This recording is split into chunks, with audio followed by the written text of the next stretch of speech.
Are you drinking on my tank? Are you drinking on my tank? Oops, sorry. Yeah, absolutely. Look at those. Cape Cod? All right.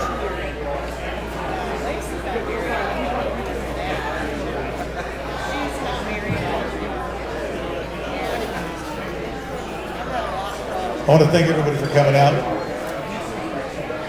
And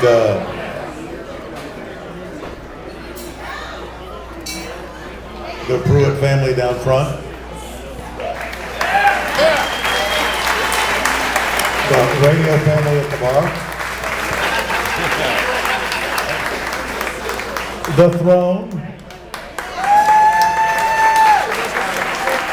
And now, please give a warm welcome for the First Lady of Rock and Roll, Miss Dana Steele.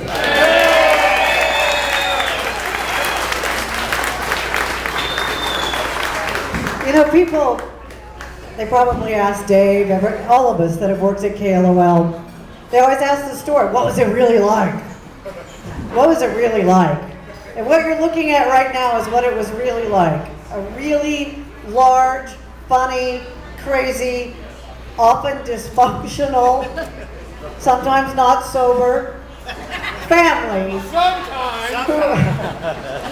who, no matter what, would come together when we needed each other. And that's why we're here. That's why we're here today. So Joy and Eric and Sam and Zach, who's going to go to my son's apartment in full uniform and knock on the door and say, "Your mom sent me." Make sure somebody's filming that. That's the kind of family we are. We take care of each other. I'm a storyteller now, so that's what I do for a living. I want to tell you a story. Gosh, all those years ago, Pat Fant said, "When you get off the air, can you come to my office?" Oh shit, now what did I do? Now what did I do? And Pat said, "You know what, we need to make a change on the morning show. Now we're going to put you in middays," that's how that became my God-given time slot. And he said, "We got these great guys. You've heard of Jim Pruitt, right?" And I went, "No." He goes, "Well, you're going to love them. You're going to love them. They used to be Hudson and Harrigan. We're bringing them down from Dallas. They're going to take over the morning show." And I'm like, okay, you know, I've had 13 program directors and 6 morning shows, whatever. Bring it on. Bring on another morning show. What none of us knew, except for Pat Fant, is that day that Stevens and Pruitt went on the air was the beginning of the most amazing magic that anyone on the radio, working in radio, or listening to the radio could ever have imagined. How Joy Pruitt put up with it. I'd be a rich woman if I had $1 for every time I said, "How does Joy put up with this?" It was such an incredible, magical time. And Jim Pruitt, I woke up at 2 this morning going, how do I describe Jimmy? That laugh, when he would get off the air and knew they had nailed it, he had this cocky walk. We had the control room, and my office was right here. It was all glass. And when Jim would come out, if he was doing that walk and doing that laugh, which more often than not, that's what he was doing, you knew he had had a good show. There were the times he came out every once in a while threatening to kill Mark. There were the times all of us were worried he was going to get on the roof of 510 Levitt and shoot us as we all arrived at work. Fortunately, he just bought a gun store and took care of all of that. Jim just had such an amazing spirit and laugh and smile. He took care of all of us. He loved all of us. He loved radio. And I think more than anything, he loved KLOL. He was very much a part of the magic that all of us were a part of. Tom Haynes, if you start crying, stop. I'm not even going to look at you right now. There's one thing, though, that Jimmy never told me, and now he's gone. And one of these days, I'm going to get the real story. The one thing that Jimmy can always do that would make me laugh, and Stevens and Pruett can make me laugh. You know, people would say, what's it really like in the control room? Yes. That was everything you heard on the radio, for those of you that are just sort of never privy to the control room. Yes. There was woman to woman going on. There was... I learned more in my young life from Stevens and Pruett. I didn't even know you could do that. Oh, my Lord. But the one thing that always guaranteed I would chuckle in my office is when Jim Pruitt would do a Nutrisystem weight loss commercial, and then he would always go, only thing better is 3 weeks in a Mexican jail. And I never got the exact story, but I just, as I was lying there at 2 o'clock this morning going, how do you sum up Jimmy in just a few minutes? It was that smile and that laugh and that twinkle in his eyes when he said, the drugs were for the hookers because they needed penicillin, Dana. And the guns were for protection. And Jim Pruitt walked off into the sunset. One of these days, somebody's going to tell me that real story. We love Jimmy. It's not we loved Jimmy. We love Jim Pruitt.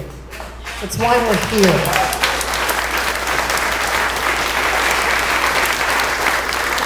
I know we have cousins that came in. That's very, very special. The family members that came. We have members of our family that have come from, Barton came from Washington, D.C.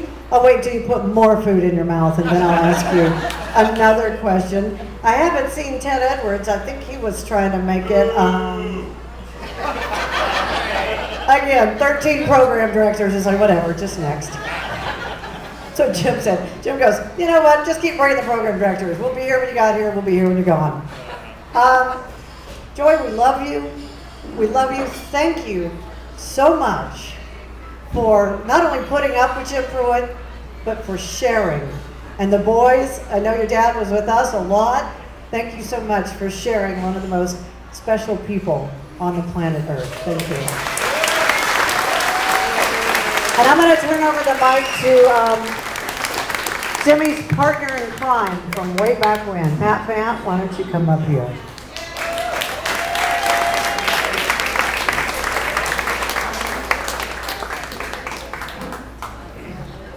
Isn't she great? She's really good at this. Dana Steele, thank you. Joy and the kids, as Jimmy used to say, along with our extended radio family, this is a very special day, very special time to remember and to continue the legacy of a man that I first met when I shared a radio studio with him when I was 19 years old. And Day before yesterday. Anyway, Jimmy Pruitt knew that the creative mind needs to be taken out and played with every once in a while. So, am I wrong? No. All right, so Jimmy, get it out and play. Jimmy played with it all the time. He played with it a lot in front of everybody. And did we love it? Yes. All right. And Jimmy would call and go, Patrick, let's run some lines. But Jimmy, you're the master. I'll have some fun while you have some fun. He goes, Pat, let me ask you a question. Does this look infected to you? That's just a line, right? Yeah. So, one day, I took a lot of hell for bringing Stevens and Pruitt to KLOL, okay? So, April 1st, April Fool's Day, 1983, first day on the air. God, that was fun. So, the hell started coming, and I'm going, hey, you know, it's going to be fun. No, it's stupid. That's great. The stupider, the better. The stupider, the better. So one morning I went to Dallas, and Jim and Mark were doing the show on the Eagle. I was, what did he say I was? Here, I was his cousin. I was his cousin from Houston. So I'm running KLOL. Dana's doing morning. I'm going, Dana, it's okay. You're going to do midday. There's these guys that are going to come. So I sat in the control room in Dallas while they were doing the morning show at the Eagle. And I said, okay, you're hired. We're going to do this. And we're bringing the entire show. Brian, the boner, Martha, Timmy, is the heart and soul of the whole thing. Then traffic master Lanny Griffith from the Rec Room. Can you imagine? No, wait. Can you imagine being Jim Pruitt's sons? Now that's a good time in life. You guys have the dream job. You know that, right? Sam, Zach, and Eric were Jimmy's sons. Joy, yes. We all wonder, how in God's name, really, did it all work? But it did. 51 years of marriage. A man that was so devoted. Stop it! So Joy loved Galveston. And Jimmy loved Galveston because Joy loved Galveston. So I was in Galveston when I got the call from Sam on the 2nd of September when God's hands took Jim. But I'll tell you, this is, it's going to be good. It's going to be real good. So I didn't need to do this. We made a tape of some of Jim's favorite music. And we're going to probably play that this afternoon. Why don't you, I love you. Thank you.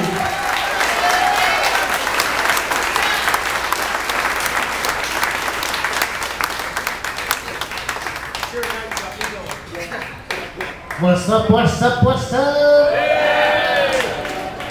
Doug did this already. Dave did this already, but he's going to make me do it again. Any groove dogs in the house? Oh, Jim Pruitt. God.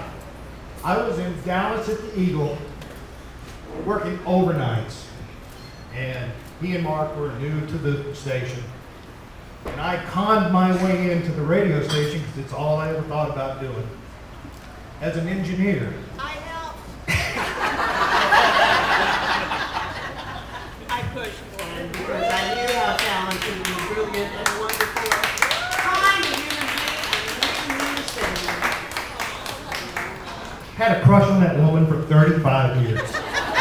Get it over with. Who's next?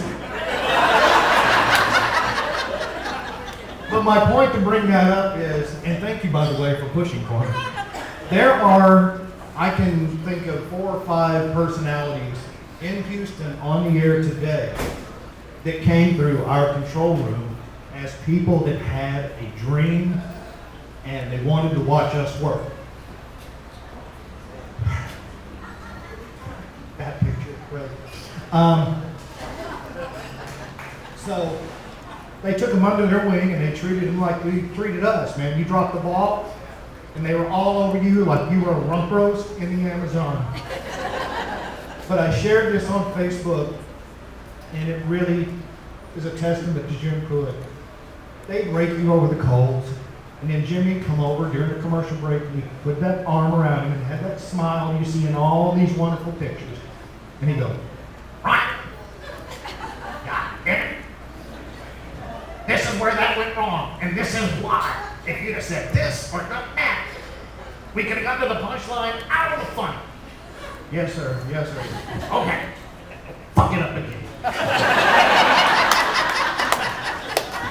And he did that with everyone. He was he had the biggest personality in the world, only dwarfed by his heart. He loved the three boys. The old line was always, I have 3 sons, but I love 2 of them. Gotta keep them guessing. Gotta keep them guessing. And Joy, he loved you the most. Absolutely loved you the most. He even away from you, he couldn't stop talking about you. So, you guys are family to me. Hell, I was 22 when I came into the fold. You guys are family. And I love it. Thank you. We love you.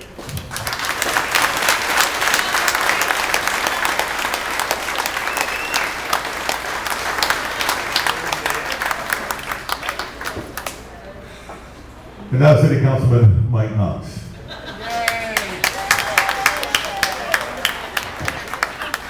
What a crowd, what a crowd.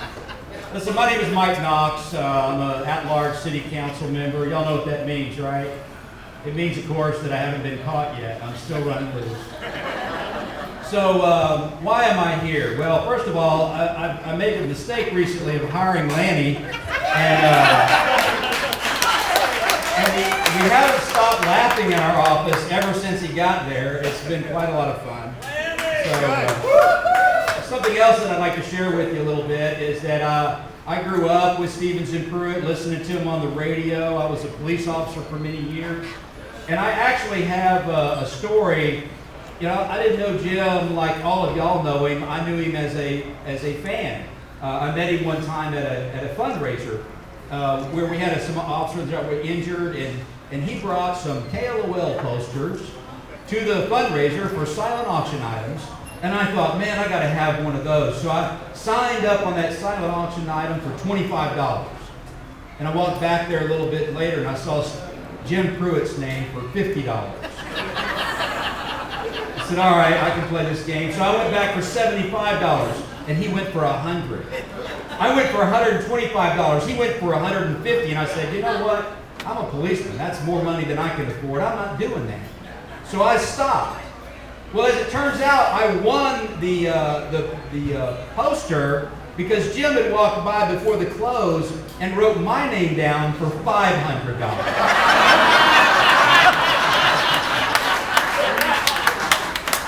So I went hunting for Jim. I found him headed for his car in the parking lot, and I hollered at him, Jim Pruitt! And he turned around, looked at me, and started running. I said, no, you don't have to run, you don't have to run. I said, listen, Jim, I appreciate what you're doing. It's a fundraiser, I get that. I'm going to go ahead and pay the $500, but you owe me. He goes, all right, what do you want? I said, I want a day in the studio. I want to come and watch your show as a guest, just hang out. And I got to do that. And believe it or not, that was the $500 that I've most enjoyed spending in my lifetime. You're right, the studio was absolutely nuts. So that inspired me to go to city council, where the real clowns are.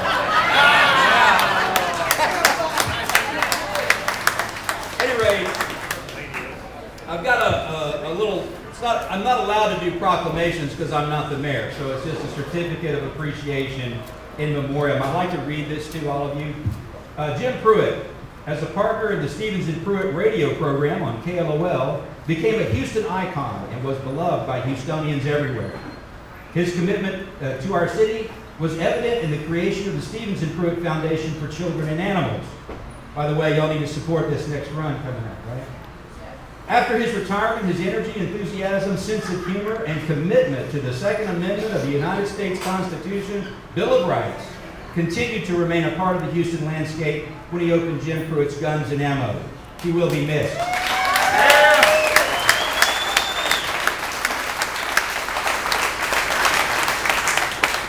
Therefore, I, Mike Knox, as if that's important, City of Houston Council Member at Large, Position 1, hereby recognize and celebrate Jim Pruitt and his life's work, making Houston a better and more enjoyable place to live, work, and play.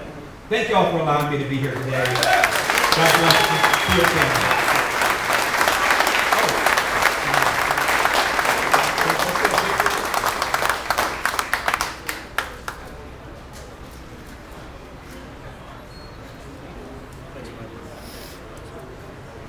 Thanks, Mike. On behalf of my family, we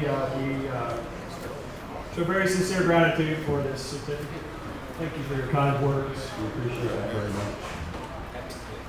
I want to just talk to you a little bit about my father. And I'm losing my voice, so I'm going to do my best here. So what was it like to be a son of the radio God? It was quite an experience. But what I would tell you is that the most important thing to us was the extended family that we got to enjoy. We have brothers and sisters here that we grew up with, that saw us grow up with, and I love you guys. We've known you for so long, especially Martha. She's one of my favorites. I need a hug.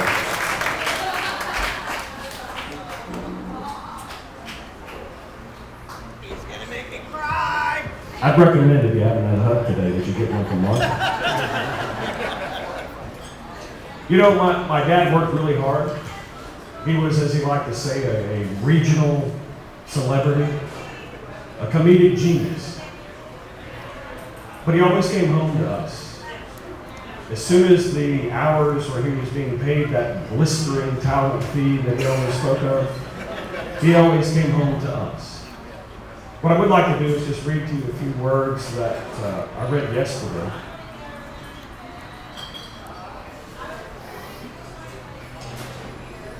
So yesterday at the Veterans Memorial Cemetery, we buried my father.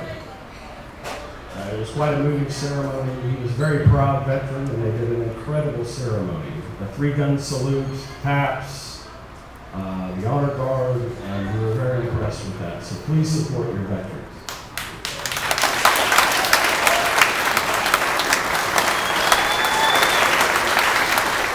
Thank you.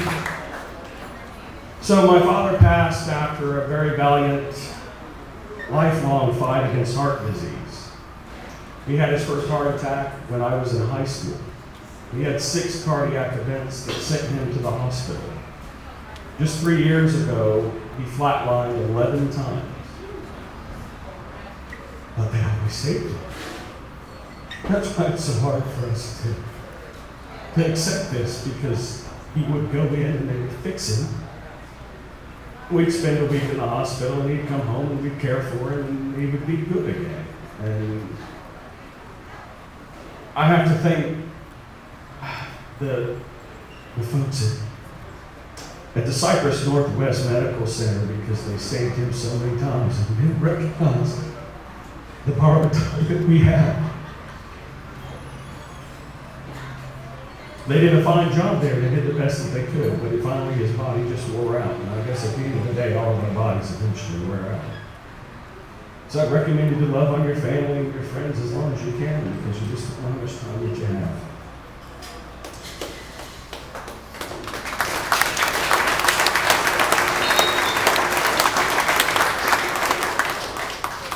So my dad, he lived an amazing life. One that I don't think any of us will ever get to match, and if we did, it'd probably scare the hell out of me. He was a husband to my mother for 51 years. They've been together since she was 17 years old. She loved him dearly, and as we know, it wasn't very easy being the wife of a radio god, and everybody comments to me what a sweet lady that she was. Stop crying, Mom, you're not going to let me get through this. There's a tough lady under there, a real tough lady, and that's the only way she could put up with it. But like I said, my dad always came home to us. My dad was a father to me, my brother Zach, brother Eric. Did you go? There you are. He was a grandfather. There's my daughter Samantha right there. My daughter Samantha picked up a lot of my dad's creative genius. She spent the summer interning for Pat Fenton.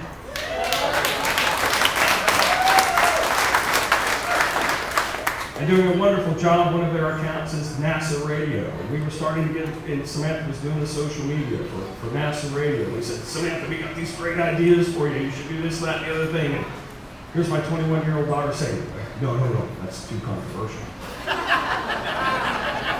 NASA does not stand for controversy. It will fire us immediately.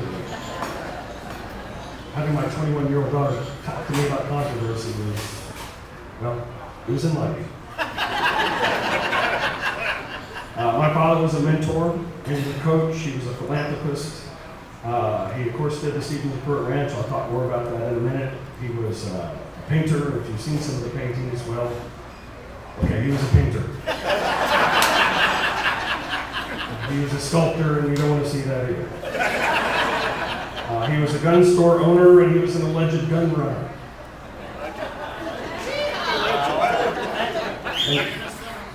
I have some stories I can tell you about that too, but he was just trying to fly turkeys to the poor in Mexico. Somehow, I got misunderstood. He was a very proud veteran of the Vietnam War and the much feared 1st Air Cavalry Division.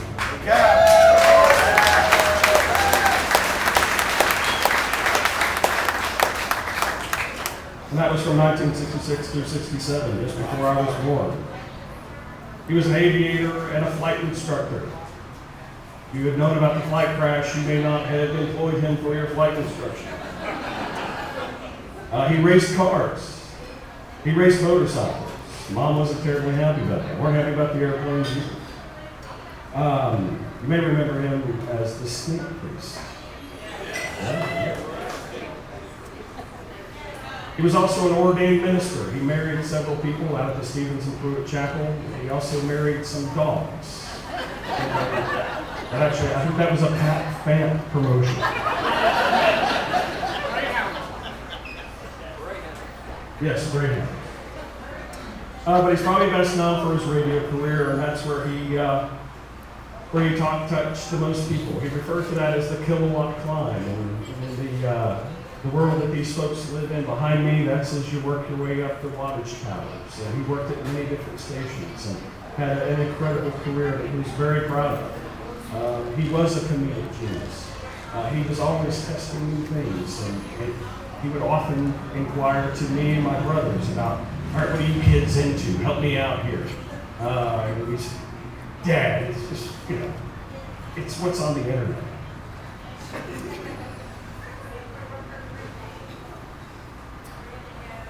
I wish I had the time to tell a lot of the stories that of mentorship that have been shared with me.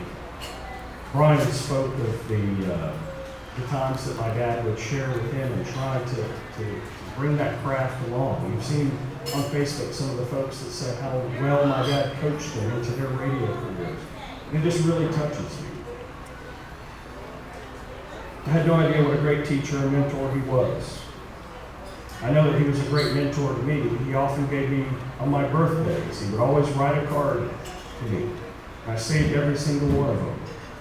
One year he gave me a flashlight. He said, you'll be a light unto the world. And sometimes he told some difficult truths. He would say that the world will be good to you. You will be good to the world, but the world will not necessarily be good to you. I always had these great inspirational quotes that he would give me on my birthdays. And at the age of 25, he said, son, from this point on, your body will do nothing. This was at the age of 25, did I say that? He said, son, from this point on, your body will do nothing but deteriorate.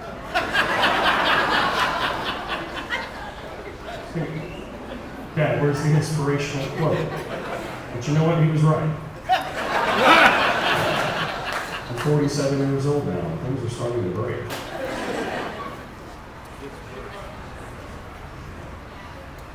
He was a strong and proud man, and he was never egotistical, but he was always proud. He would take the time for everyone, and as, again, the son of the radio god, that could be frustrating because I wanted to get to the next ride at Astroworld. Anybody remember Astroworld? He always took the time for everyone. Everyone was special.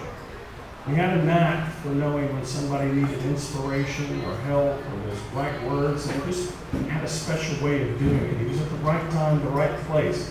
Now, I'll give you an example. There was a young kid out in Cyprus at the McDonald's. And he went up to him one day and he said, who's in charge here? The young man said, well, that would be the manager, but he's not here right now. He said, no, So the next time I come in here, you say, I'm in charge, sir. How may I help you?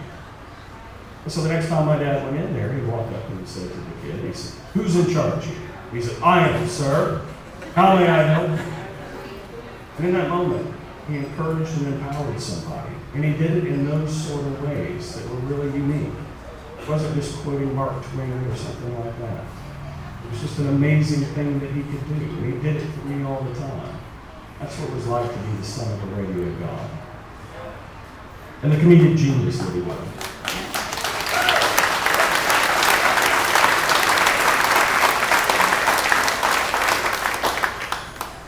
I should also tell you that who he was came from his upbringing, and he never really talked about this. At 15, he was on his own. He began his radio career at 15.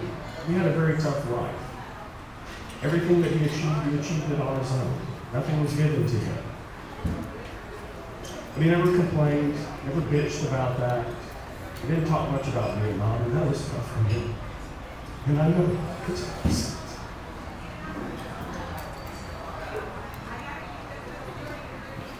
But it defined who he was. The compassion that he has, that he shared with everyone. His dedication to the ranch, and that ranch is all about giving opportunities to people like himself, the older kids that don't get chances. That's why the Stewardship Ranch is so important.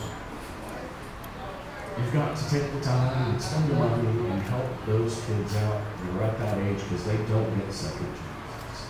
My dad was left on his own because of his talent and his dedication and his commitment.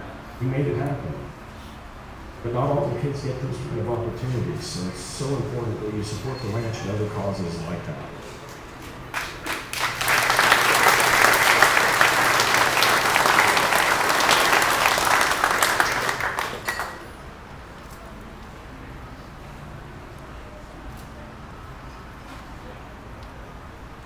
It was great being the son of a radio god. It was great being the son of Jim Pruitt. Everything I am today is because of my father. My success, I owe to him.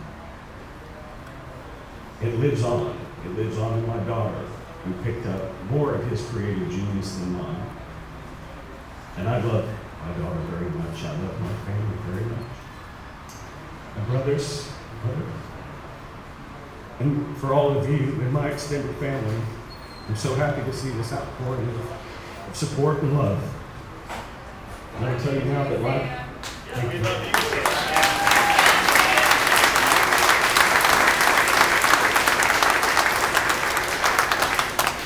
So at this point, I can see my dad giving the signal that you all recognize, and that is spin the record. We love you all, and thank you very much for coming. God bless.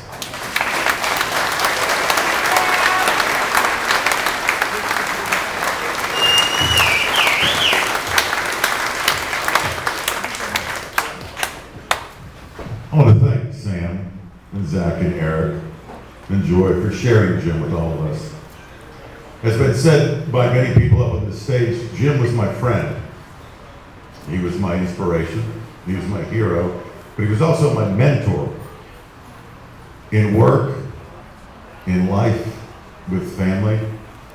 Jim would always take my call, no matter whether it was a question about the radio station, my kids, some business dealing.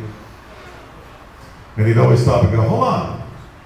Joy, come here, it's Dave. And he'd do a bit, regardless of what I called.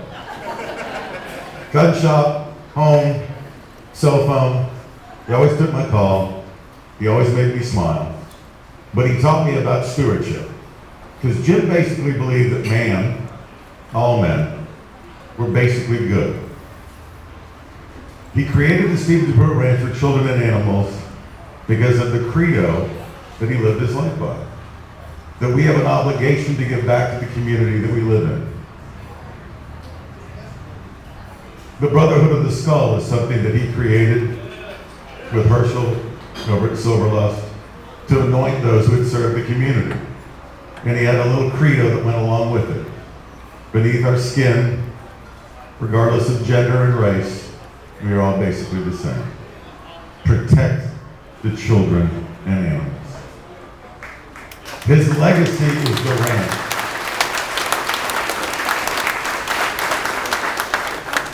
And if we can continue that, his family's stepping up, and I see a lot of board members and volunteers that have helped out over the years. We will continue his legacy that has been going on for almost 40 years now, rescuing animals and using at-risk youth to nurse them back to health. And if you have a chance ever to go down to the ranch and see these kids, who many have had a hard life, rehabilitating animals, and in that creating their own self-worth, it is a beautiful thing. It is a chance for all of us to be a part of it. And it's a blessing that he started it and is sharing that with us. When I started working at KLOL, I grew up here. I grew up listening to KLOL. And when I started in radio, I left the market. And I went to ABC in Dallas and San Antonio. And I was done with radio after almost a decade. And I was done with it. I was going to figure out what I was going to do with my life. And I needed a job to come home. And so I begged for the overnight position at KLOL, even though I've been syndicated in 50 markets, and I've been doing mornings in San Antonio. And Dana Steele helped Ted Edwards see the light to hire me. And I came in as a piecemeal job to get my life together, to come back home and move on. I spent 1 year doing overnights, and I would stick around every morning and watch Stevens and Pruitt do their show. They laughed so hard, they had so much fun, and it made me realize that radio really was going to be my calling. I ended up spending the 90s working with Stevens and Pruitt, and continue on after they left, and riding that horse right into the ground when they shot it up from underneath us. But to this day, I owe it all to Stevens and Pruitt. When I first started working there, they asked me to fill in to host the best of Stevens and Pruitt. They were off on vacation somewhere. And that meant that Stevens and Pruitt and Boner weren't going to be there. And I was just going to play the best of bits. But Lanny and Martha were going to be there every morning for that week. And they're like, who's the new guy? So the first day, I guess as a joke, Lanny stopped at the 24-hour newsstand at the end of the street. He got a box of whippets. The porn shop. The porn shop at the end of the street. He got a box of whippets. And they made me do whippets while I hosted the best of Stevens and Pruitt. I think I spent the 10 o'clock hour puking in the bathroom. Lanny Griffith, your traffic master. Give it up.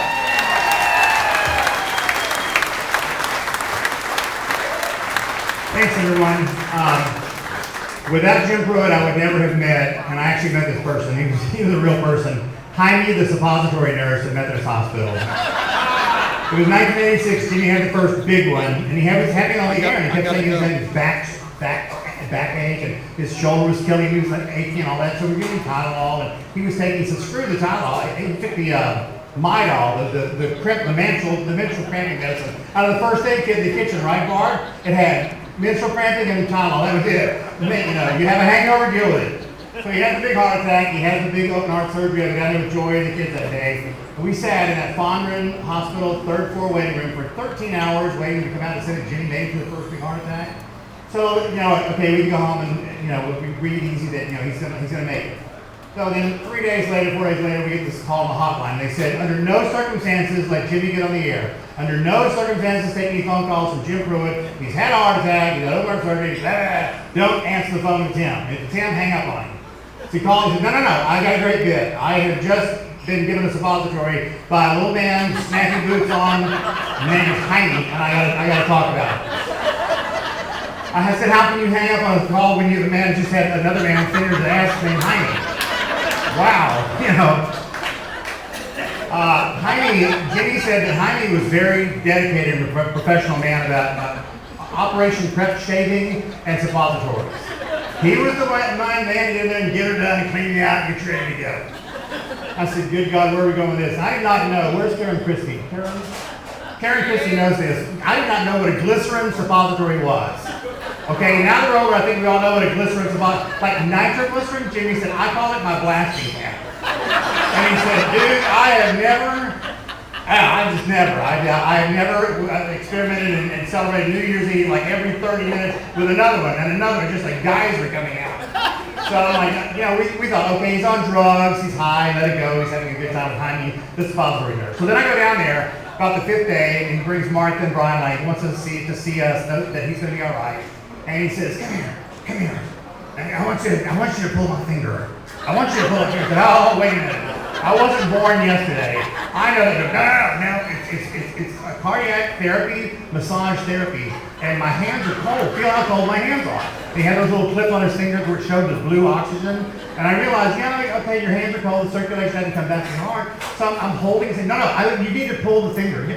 Work that finger, the third finger, the middle finger, get that finger right there. Now I'm rubbing this, and so he said, no, just pull it. And I pull it and pull it. He goes, you're not pulling it hard enough. So I pull it and I put my hand on his shoulder, pull it out like that, and he blew out enough air to pull a small trailer to 80th and back to the med center. He shit all over the hospital floor. And I just stood there going, wow. So, I don't know if that's what you wanted me to say, but I mean, I told that story today, so I'll never forget this glycerin suppository. If you ever hear the word glycerin suppository, you better run like a motherfucker. You're about to blow your head off. We were just talking, when Jimmy died a few weeks ago, we all went to Joy's house to see the kids, me and Pat and Dr. Betty Halpern. And Betty seemed to love it. She said, please don't show me anything that looks like it might be swollen, because I can't see anymore and I don't want to hear about it. She was the good doctor there on the talk show. And Debbie and I drove up there, and we spent all day long with Joy and the kids. And it was good because we hadn't seen Joy and the kids in a long time. We certainly wanted to be together with you guys and spend the first weekend together without Jimmy and try to make up for the void of his sudden departure after all the years of him trying so hard to live. And as we drove back, to Houston, Pat's in the front seat, and I'm in the front seat, Betty and Debbie in the back seat, and Jimmy and Pat goes, well, I don't know. I said, what the hell ever happened to that airplane crash in Mexico?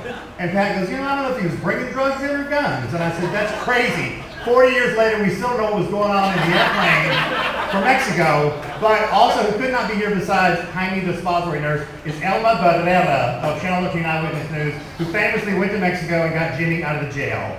And Jimmy tells the story of the jail in Mexico is like a large cheap motel room, and Humpy, the roommate, had the bed over Jimmy's, the twin bed, and Humpy's girlfriend always came in the afternoon, and Humpy and the girl would get in the bed over Jim, and they would do the wild thing. So Jimmy would sit there laid in the bed and watch the mattress go back and forth over his head, because Humpy was humping. So there's stories like this. They asked what it was like working with Jim Pruitt, like being in a room with you guys. We all have good one-liners, dirty jokes, and funny things happened to us on the way to the radio station. It was just like that. It was heaven on earth. And yesterday at the cemetery, it was very, very sad. And I put this on our Facebook comment page with Eric. I said we got there in high spirits, and we went in with high spirits. We suddenly got there under the canopy, and they brought Jimmy's ashes out, and just all the smiles went away, and it's like, oh, this is really, really sad. And I'm thinking, this is terribly sad. And I'm thinking, this is sad because we've never been anywhere without Jim Pruitt before with us, and he wasn't with us, and this was his funeral. And it's so screwed up. You don't want to bury your friends.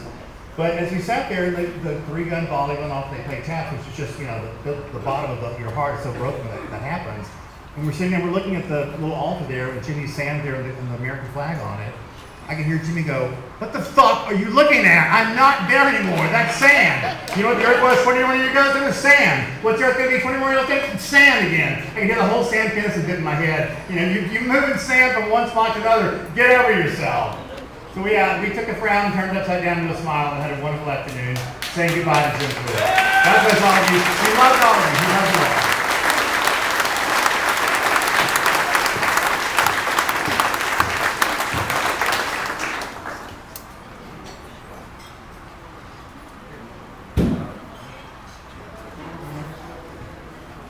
All right, folks.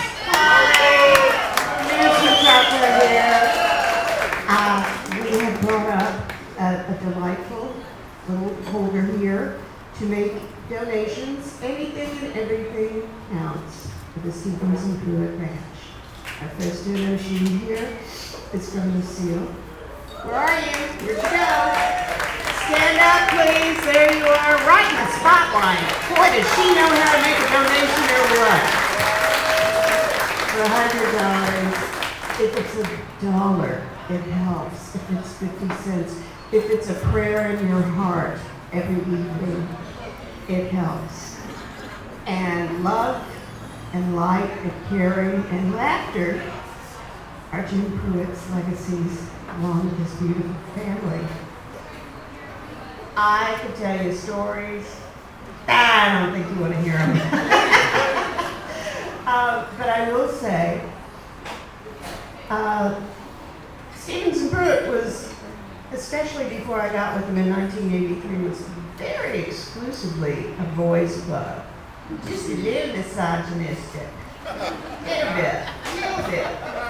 And I managed to, through the good graces of Randy Brown, who was our program director at KEGL in Dallas, Fort Worth, squeak in there. Bless her heart, the news lady before me was beautiful, had a voice you could sleep to. She was lovely. And they rode absolute roughshod over. Remember Joy? Poor Rose, man, they just and I got to squeak in and get a little in. And the first time I interjected a female perspective, both of their heads popped up and spun and looked at me like, what? A girl? A girl wants to play? And she can. And they let me play. And we played. And we had a wonderful time. Lori Kendrick could not be here today. She's here in spirit. She and I claim to be the only two gals let into the club. Like I said, I could go on and on and on. There are always occasions when nothing but Jim's voice and face pops into my head. One is when I hurt myself, and I think of him going, ow, ow, scruffy, mine hair. Do you all remember that? That was one of his favorites. And also, first time I got a really good zinger into him on the air, and he looked at me through sideways glance, that devilish little sideways glance of his, and he said, "You're so cute when they're young."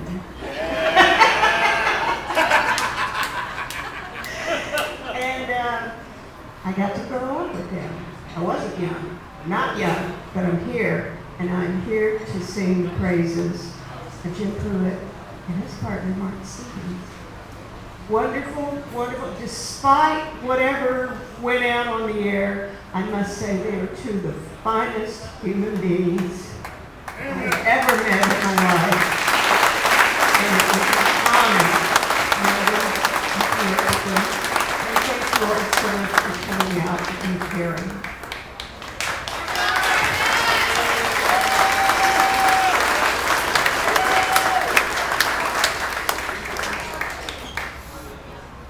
I'm another person who knows what it's like to be tag teamed by two men. Stevens and Pruett.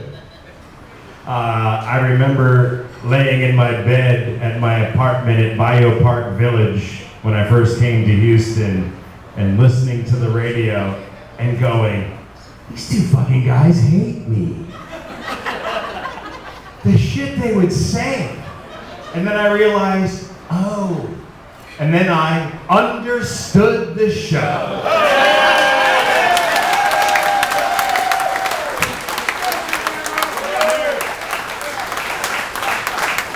Amen, brother. And I just want to say that I stand in the shadows of the talent that surrounds this stage, this KLOL family.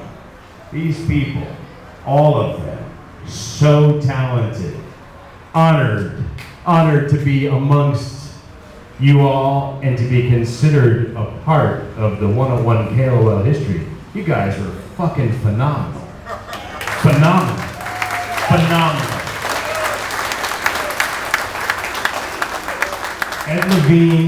Ed Levine was the Jew that brought me to town. I can say it. There's Jew in my blood. I figured it out. He brought me to town. We were rolling down I-45, and he tuned in the Stevens and Pruitt show, and it was the sex survey hour. That was my indoctrination. I had never heard anything like it in my life. It was the best radio I'd ever heard. I was like, this is cool. And rock and roll was happening, and Pat had that station firing on all cylinders. It was amazing. It was great. Jim Pruitt. I could say a lot of things about Jim Pruitt, and I want to play something for you. You have to listen carefully. I knew Jim